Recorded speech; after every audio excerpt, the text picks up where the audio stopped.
بچے کو تکلیف ہے تو ماں سخت پریشان ہے، اور اگر بچہ جو ہے نا وہ تندرست ہے تو ماں بھی تندرست ہے، خوش ہے، بچہ بیمار ہے تو ماں کے گویا بیمار ہے۔ تو کہنے کا مقصد یہ ہے کہ یہ والد اور والدہ دونوں مل کے اس کی پرورش کرتے ہیں، اس کی تعلیم و تربیت کرتے ہیں، اس کو پروان چڑھاتے ہیں، اس کو جوانی تک پہنچاتے ہیں، تو یہ سارے کے سارے کام جوانی میں وہ بڑے احسن طریقے سے کرتے رہتے ہیں۔ لیکن جب بڑھاپا آتا ہے تو وہی توانا کمزور ہو گئے، اور جو ہے نا وہ کمزوری آ گئی، اور جو ہے نا ان کے اندر جو ہے نا بڑھاپا آ گیا۔ اب جو ہے نا چھوٹی چھوٹی بات کے اوپر ان کو غصہ آنا شروع ہو گیا، اور وہ غصہ جو ہے نا پھر ان سے جو ہے نا وہ برداشت بھی نہیں ہوتا، کیونکہ جب بندہ کی صحت و تندرستی ہوتی ہے تو وہ ساری چیزوں کو برداشت بھی کرتا ہے۔ اب جب صحت نہیں ہے تو ذرا سی بات کے اوپر غصہ آ گیا تو کیا ہوتا ہے، اولاد آگے سے والدین کو کوسنا شروع ہو جاتی ہے، ڈرنا شروع ہو جاتی ہے، آپ یوں کرتے رہتے ہیں۔ حالانکہ اللہ نے قرآن میں کہا کہ اف تک نہیں کہنا۔ علماء نے لکھا کہ اف سے بھی اگر کوئی کم لفظ ہوتا، آہ یا ہوں ہم کہہ دیتے ہیں، تو اس کا بھی اللہ تعالیٰ قرآن میں ذکر فرما دیتے، اور اس سے بھی کم لفظ، تو یعنی اتنا لفظ بھی کہنے کی گنجائش نہیں ہے۔ لیکن اللہ معاف فرمائے، آج ہمارے معاشرے میں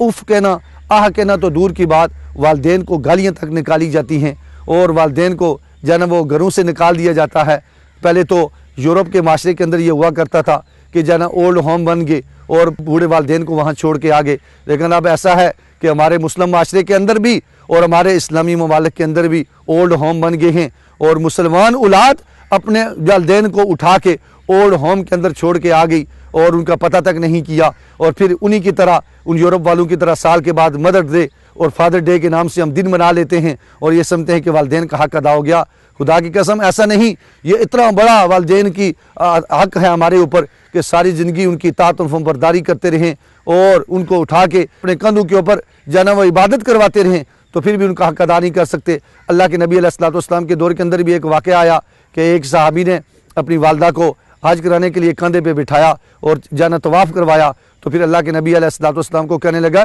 کہ کیا اللہ کے نبی، کیا میں نے اپنی والدہ کا حق ادا کر دیا؟ تو اللہ کے نبی علیہ الصلوۃ والسلام نے فرمایا، ہاں یہ کیسے ہو سکتا ہے، تم نے والدہ کا حق ادا کر دیا؟ تمہیں کیا پتا کہ جو تمہیں پیدا ہونے کے بعد جو اس نے تکلیف برداشت کی تھی جب تم دنیا میں آئے تھے، یہ تو تم ذرا برابر بھی اس کا جو ہے نا وہ دعویٰ نہیں کر سکے، تو یہ دور کی بات کہ تم اس کا حق ادا کر دو۔ تو بہرحال والدین کے حوالے سے ہمیں بہت زیادہ جو ہے نا میرے بھائیوں ہمارے معاشرے میں کوتاہی پائی جاتی ہے، اور ہمارے اوپر بہت ساری ذمہ داری عائد ہوتی ہے۔ اب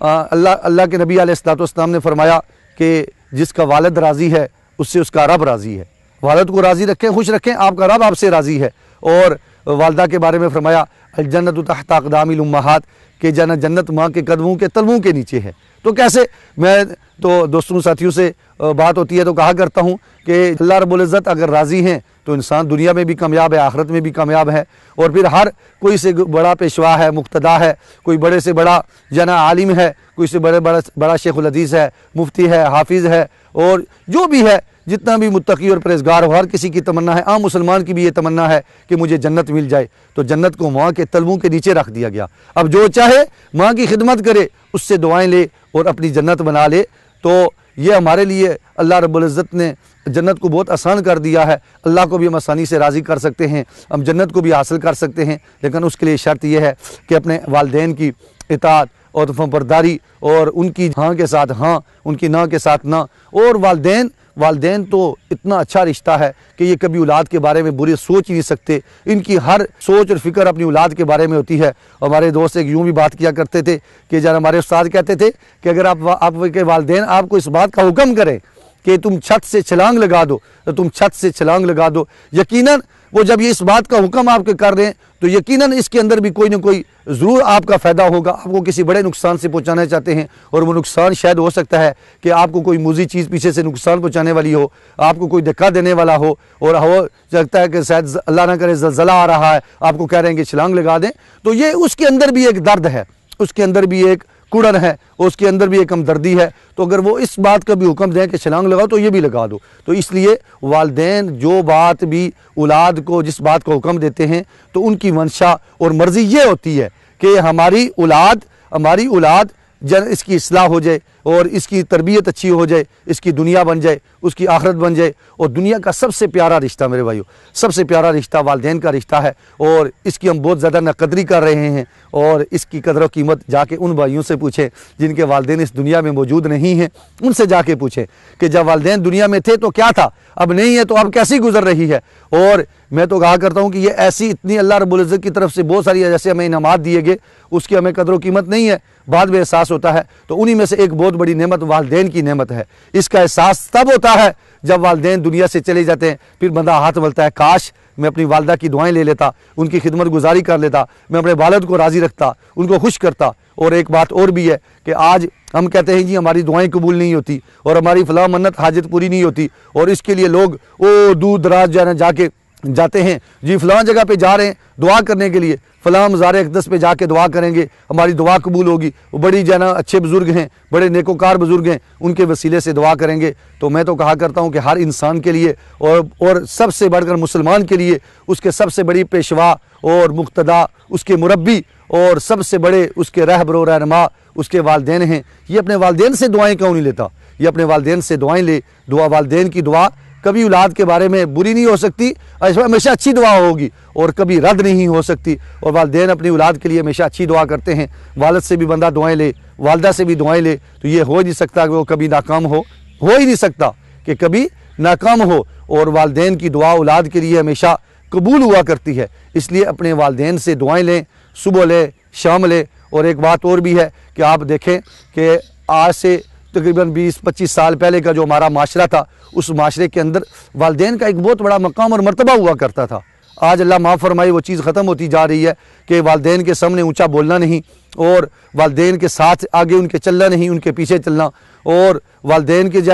سامنے وہ اونچی بات نہیں کرنی، اگر والدین بول رہے ہیں تو اس نے بولنا نہیں ہے۔ اور اس طرح کے کیفیت ہوا کرتی تھی۔ اور یہ بھی دیکھا اپنے بزرگوں کو، بڑوں کو دیکھا کہ کیسے اپنے وہ والدین کی سر کی مالش کر رہے ہیں، ان کے پاؤں دبا رہے ہیں، ان کی خدمت گزاری کر رہے ہیں، والدہ کی خدمت کر رہے ہیں، ان کے گھر کام کاج کے اندر ان کا ہاتھ بٹھا رہے ہیں، کیسے ان کی دعائیں لے رہے ہیں۔ صبح گھر سے نکلتے ہیں تو والدین سے دعائیں لے کے نکلتے تھے، جب شام کو آتے تھے گھر میں واپس آتے تھے تو اپنے والدین سے دعائیں لیتے تھے۔ تو آج یہ ساری چیزیں ہمارے معاشرے سے ختم ہوتی جا رہی ہیں، اور اس کا یہ نقصان یہی ہے کہ آج دیکھ لیں کہ ہمارے معاشرے کے اندر امن اور سکون نہیں ہے۔ ہمارے معاشرے کے اندر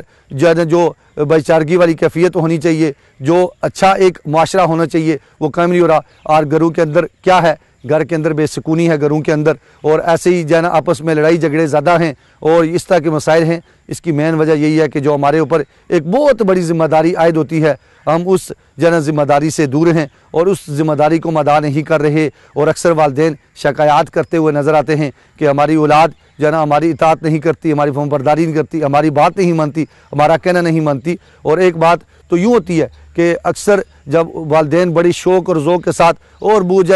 کوشش کر کے اپنی اولاد کی شادی کرتے ہیں، اور جب اولاد کی شادی ہوتی ہے تو ان کی اہلیہ محترمہ آتی ہیں، تو ٹھیک ہے، ان کو اہلیہ محترمہ کی حقوق ہیں، اور اسلام نے ہمارے ذمے عائد بھی کیے ہیں کہ بیوی کے ذمہ شوہر کے حقوق ہیں، شوہر کے ذمہ بیوی کے حقوق ہیں۔ لیکن بیوی کے حقوق تو بڑے یاد رہتے ہیں، لیکن پھر والدین کے حقوق بھول جاتے ہیں۔ اور اہلیہ محترمہ کو ساتھ لیا اور ایک الگ سے مکان لے لیا، اور والدین کا کبھی موقع مل گیا تو مہینے کے بعد پتہ کر لیا، یا سال کے بعد وہی فادر ڈے اور مدر ڈے پہ ان کو پوچھ لیا۔ میرے بھائیو ہرگز ایسا نہیں۔ جیسے آپ کی اہلیہ محترمہ کے حقوق ہیں اور آپ کے گھر والی کے حقوق ہیں، ایسے آپ کے والدین کے حقوق اس سے بڑھ کے ہیں۔ یہ حقوق اپنی جگہ، وہ حقوق اپنی جگہ۔ والدین کے ساتھ بھی اپنے آپ نے اچھا رویہ رکھنا ہے، اپنے گھر والوں کے ساتھ بھی اچھا رویہ رکھنا ہے۔ اور ہمارا دین اسلام ہمیں یہی بات سکھلاتا ہے کہ ادخلوا فی السلم کافہ، کہ پورے کے پورے اسلام میں داخل ہو جاؤ۔ اب یہ نہیں کہ ایک چیز کو لے لیا اور وہ تو ہمیں بڑا دین اسلام میں یاد رہا اور دوسری چیز میں جا کے چھوڑ دیا۔ نہیں، سب سے بڑا ہمارے لیے حکم کیا ہے کہ والدین کی اطاعت و فرمانبرداری ہے، اور اس کے بعد ہمارے ذمہ اور حقوق عائد ہوتے ہیں، چاہے وہ پڑوسیوں کے حقوق ہیں، چاہے رشتہ داروں کے ہیں، چاہے گھر والوں کے ہیں، اور چاہے ہمارے دوسرے مسلمان بھائیوں کے حقوق ہیں۔ ان حقوق میں سے سب سے بڑا حق اور حقوق العباد میں سے سب سے بڑا وہ ہمارے اوپر جو حق عائد ہوتا ہے وہ والدین کی اطاعت و فرمانبرداری ہے۔ والدین کی نافرمانی سے بچنے کی کوشش کریں، اور یہ بات بھی اچھی طرح سمجھ لیں کہ یہ گناہ ایسا گناہ ہے، بہت سارے گناہ ایسے ہیں، بہت سارے لوگ نماز نہیں پڑھتے تو اس کی سزا ہمیں آخرت میں ملے گی۔ لوگ روزہ نہیں رکھتے، اس کی سزا ہمیں آخرت میں ملے گی۔ زکوٰۃ ادا نہیں کرتے، حج نہیں کرتے، اس کی سزا آخرت میں ملے گی۔ لیکن علماء نے لکھا ہے کہ والدین کی نافرمانی اتنا بڑا گناہ ہے کہ اللہ رب العزت اس آدمی کو اس دنیا کے اندر بھی عذاب میں پکڑ لیتے ہیں، دنیا کے اندر بھی عذاب میں پکڑ لیتے ہیں، اور دنیا کے اندر بھی اس کی سزا ملتی ہے۔ سارے گناہوں کی سزا آخرت میں، لیکن والدین کی نافرمانی کی سزا دنیا میں بھی ملتی ہے۔ اس لیے میرے بھائی کوشش کرنی چاہیے کہ کسی حال میں بھی والدین کا دل نہ دکھلایا جائے، ان کو نہ ستایا جائے، اور خاص طور سے جب وہ بڑھاپے کے پہنچ جائیں تو ان کی ہر بات کے اندر جانا پیار اور محبت کے ساتھ ان سے پیش آیا جائے، ان کے سامنے اف اور آ نہ کی جائے، ان کو جانا وہ سخت و سست نہ کہا جائے، اور ان کے ساتھ اچھے رویے سے پیش آیا جائے۔ میں نے پہلے کہا کہ آج کل ہمارے معاشرے میں اف کہنا، آہ کہنا، اور جانا چھوٹی موٹی بات تو دور کی بات، ایسے لوگوں کو بھی دیکھا جو اپنے والدین کو گالم گلوچ کرتے ہیں اور سب و شتم کرتے ہیں، ان کو برا بلا کہتے ہیں، اور پھر جب آپ والدین کو برا بلا کہیں گے تو ان کے دل کے اوپر کیا گزرے گی کہ اس اولاد کو ہم نے اسی لیے پرورش کی تھی، اسی لیے اس کو پالا پوسا تھا، اسی لیے اس کی تعلیم سے بڑا کیا تھا، اور اسی لیے اس کو شادی کروائی تھی کہ یہ بڑا ہو کے ہمیں باتیں سنائے اور ہمیں ستائے، ہمیں دکھ دلائے۔ نہیں، یقیناً جانا جو اولاد ہوتی ہے والدین کا سہارا ہوا کرتی ہے، اور والدین کا سہارا اولاد ہوا کرتی ہے۔ والدین بچپن میں اس کا سہارا تھے اور وہ بڑھاپے کو پہنچ گئے، یہ والدین کا سہارا بنے۔ اور اس کے ساتھ ساتھ اگر خدا نخواستہ اگر کسی کے والدین دنیا سے چلے گئے ہیں تو یہ اتنا بڑا حق ہے کہ پھر بھی ان کا حق ختم نہیں ہوتا۔ رب ارحمہما کما ربیانی صغیرا، اللہ نے حکم دے دیا کہ اپنے والدین کے لیے دعا کرو، اے اللہ تعالیٰ ان کے اوپر ایسے رحم و کرم کر جیسے یہ بچپن میں میرے اوپر رحم کیا کرتے تھے۔ اور پھر نماز کے اندر ہم ایک دعا پڑھتے ہیں، ربی جعلنی مقیم الصلاۃ ومن ذریتی ربنا وتقبل دعا ربنا اغفر لی ولوالدی وللمؤمنین یوم یقوم الحساب۔ یہ اتنا بڑا حق کہ جانا والدین دنیا سے چلے گئے تو پھر بھی یہ حق ختم نہیں ہوتا، ان کے لیے مغفرت کی دعا کرنی ہے، ان کے لیے مغفرت کی دعا۔ اور علماء نے اس کے بارے میں بھی بتلایا کہ اگر کسی کے والدین دنیا سے چلے گئے، ان کی اطاعت و فرمانبرداری اس طرح سے نہیں کر سکا جس طرح سے کرنے کا حق تھا، تو وہ بعد میں ان کے لیے خوب دعائیں کرے اور ان کے لیے اصالِ ثواب، زیادہ سے زیادہ اصالِ ثواب کرے، ان کے لیے صدقہ جاریہ کے بہت سارے کام کر دے، تو وہ نیک کام کرنے کی وجہ سے جو اس سے کمی کوتاہی ہوگی یقیناً اللہ رب العزت اس کے نیک اعمال کی وجہ سے وہ بھی معاف کر دیں گے۔ اللہ رب العزت کے حضور دعا ہے کہ والدین کے حقوق کے حوالے سے جو ٹوٹی پھوٹی باتیں آپ کے سامنے ذکر کی ہیں، ہم سب کو اس پر عمل کرنے کی توفیق نصیب فرمائے۔ وآخر دعوانا الحمدللہ رب العالمین۔